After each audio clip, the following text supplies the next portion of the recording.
ফাইম ভাই অলরেডি এই যে ফাইম ভাই রেস্কিউ টিম বাড়ি দৌড় দিছে। রেস্কিউ টিমকে দেখতে পাচ্ছেন। ও মাই গড আচ্ছা ভাইয়া টান হবে ভাই আপনার বাপ টাকা হলো কবরের বেলটা ধরে হলুদ কবরের বেলটা না দেখি কই আসে তারপরে এক্সপেরিয়েন্স শেয়ার করব। ওকে শিওর, আমরা ওয়েট করছি আপনার জন্য। Best of luck. Thank you. বন্ধুরা আসসালামু আলাইকুম। আমরা যখন কক্সেস বাজারে এই প্যারাসেইলিং এর উপর ভিডিও করছিলাম তখন একটা দুর্ঘটনা ঘটেছিল। তো আমরা সেই দুর্ঘটনাটা কি ঘটেছিল সেটা আপনাদেরকে বিস্তারিত দেখাবো এই ভিডিওতে। একজনকে দেখতে পাচ্ছেন, তিনি প্রস্তুতি নিচ্ছে।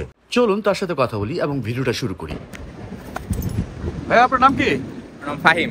ফাহিম কোথা থেকে আসছেন? ছানারপাড়, নারায়ণগঞ্জ। আচ্ছা, নারায়ণগঞ্জ থেকে। ফাহিম ভাই রেডি হচ্ছে।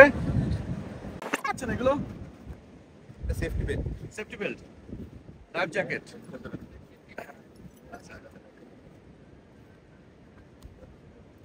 আগে এক্সপেরিয়েন্স আছে? না এই ফার্স্ট টাইম। জি। ভয় লাগছে না? না ভয় কাজ করে না। আচ্ছা, আমরা আপনার এক্সপেরিয়েন্স শেয়ার করবো আমাদের বন্ধুদের সাথে আজকে। দেখুন ফাইম ভাই রেডি হয়ে গেছে। আপনারা দেখতে পাচ্ছেন প্যারাসেলিং এর যে টিমটা আছে তারা সবাই মিলে ফাইম বাইকে সেট আপ করে দিচ্ছে।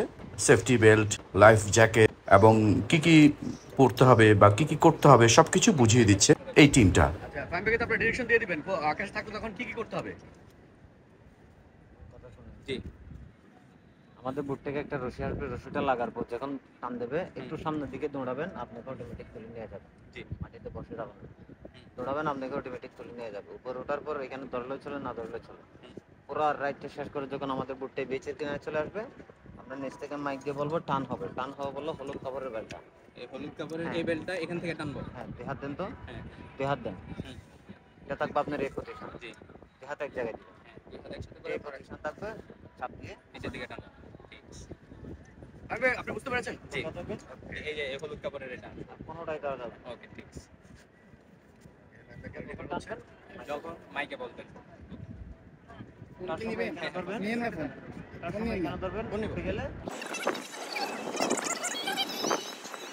লাইক করার আগে না দেখি কই আসে তারপরে এক্সপেরিয়েন্স শেয়ার করব। ওকে শিওর, আমরা ওয়েট করছি আপনার জন্য।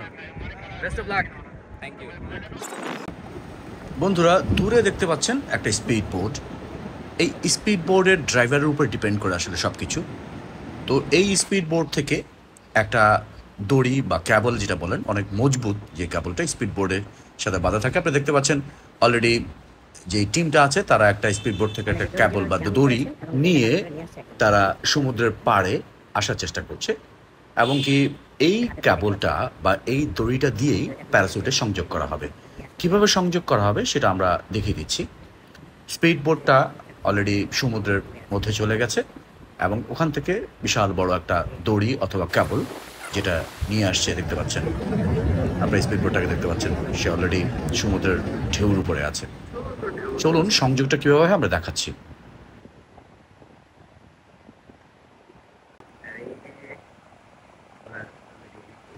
এই ক্যাবলটা বা দড়িটা স্পিড বোর্ডের সাথে অনেক বেশি শক্ত করে বাঁধা থাকে। এখন দড়িটা এখন লাগানো হবে।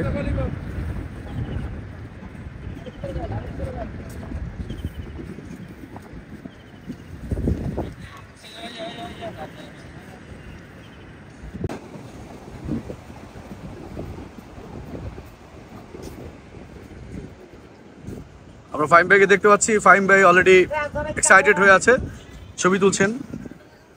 এখন এই দড়িটা এখন লাগানো হবে, সংযোগ করা হবে।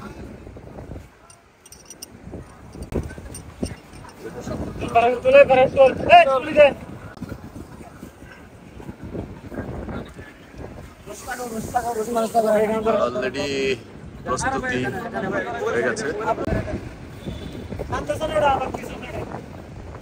স্পিড বোটটা ওখানে আছে। ফাইম ভাই অলরেডি এই যে ফাইম ভাই উঠে গেলেন। এই যে ফাইম ভাই অলরেডি উঠে গেলেন।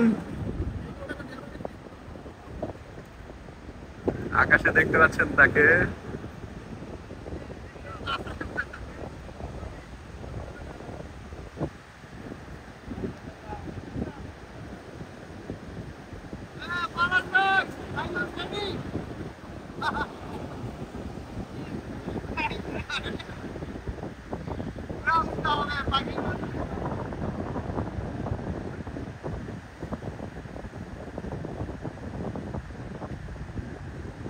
দূরে চলে গেছে, ফাইম ভাই অনেক দূরে চলে গেছে। জুম আউট যদি করি আমরা ফাইম ভাইকে খুঁজে পাবো কিনা। হ্যাঁ এই তো দেখতে পাচ্ছেন ফাইম ভাই অনেক দূরে।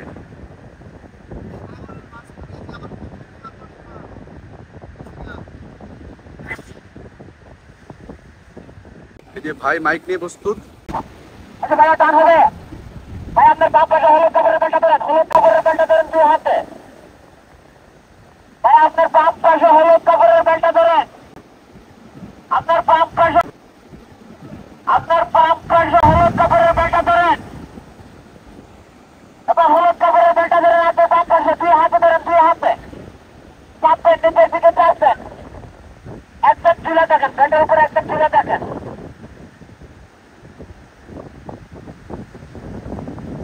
আরেকটা চাপবেন, আরেকটা চাপবেন। চাপবেন, নিচের দিকে চাপবেন। টান হবে, টান হবে। চাপবেন, নিচের দিকে চাপবেন। টান হবে, টান হবে। Rescue team already rescue team বাড়ি দৌড় দিচ্ছে। রেস্কিউ টিমকে দেখতে পাচ্ছেন, রেস্কিউ টিম দেখতে পাচ্ছেন, রেস্কিউটা রিস্ক হয়েছিল।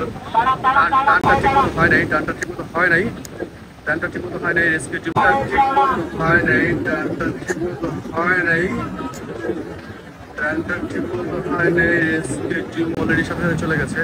ও মাই গড, ও মাই গড, উনি ঠিকমতো টানটা দিতে পারে নাই। জ্যাক সেফলি ফাইম ভাই নেমেছে পানিতে, রেস্কিউ টিমটা সাথে সাথে দৌড় দিয়েছিল, যেটা একটু আসলে টেনশনের বিষয় ছিল। জ্যাক ফাইনালি ফাইম ভাইকে আমরা দেখতে পেলাম। ফাইম ভাই এই রেস্কিউ টিমটা খুব অ্যাক্টিভ ছিল। তারা বুঝতে পেরেছিল যে ফাইম ভাই যখন আকাশে ছিলেন তখনই বুঝতে পেরেছিল যে কোনো একটা ঝামেলা হতে পারে, এই জন্য ওরা খুব দ্রুত দৌড় দিয়ে চলে গেছে। ফাইম ভাই আর ইউ ওকে? হ্যাঁ ওকে। কোনো প্রবলেম হয়েছে কি? এই ল্যান্ডিংটা ঠিক হয় নাই, বাকি সব ঠিক আছে। মানে আপনি বুঝতে পারেন নাই? তিনি বললেন ল্যান্ডিং এর সময় যে বা হাতে যে প্রেশারটা দিতে হয় সেটা তিনি প্রপারলি দিতে পারছিলেন না। উপর আকাশে কেমন লাগলো? আকাশে আকাশের দৃশ্য তো অপরূপ আপনি সুন্দর। কি সেখানে শুট করেছেন? হ্যাঁ আচ্ছা, মানে আপনি মোবাইলটা আরামসে ইউজ করতে পারছেন? জি জি, মোবাইল সমস্যা নাই, মোবাইল ওই গ্রিপ থাকলে সমস্যা হয় না। আচ্ছা আচ্ছা ঠিক আছে, মানে আপনি আকাশ থেকে সমুদ্রটা পুরো ভিডিও করতে হ্যাঁ, পারছেন? সমুদ্র এবং পিছনে পাহাড় দুটোটাই ভালো। অনুভূতিটা কি বলেন তো? খুবই ভালো।